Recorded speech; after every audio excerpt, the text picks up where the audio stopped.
జై శ్రీరామ్. శ్రీమద్ భగవద్గీతే నమ. హరే కృష్ణ కృష్ణ కృష్ణ హరే హరే, హరే రామ రామ రామ హరే హరే. శ్రీమద్ భగవద్గీతే నమ. ఈరోజు మనం 1వ అధ్యాయంలో 9వ శ్లోకం చెప్పుకుందాము.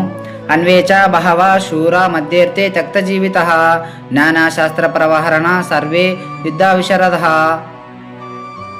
9వ శ్లోకం యొక్క అర్థము: నా కొరకు తమ జీవితములను త్యాగం చేయుటకు సిద్ధిపడి ఉన్న వీరులు ఇంకాను పలువురు కలరు.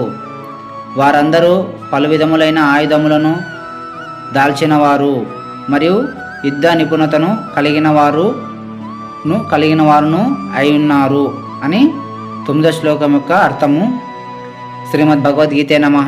హరే కృష్ణ కృష్ణ కృష్ణ హరే హరే, హరే రామ రామ రామ హరే హరే.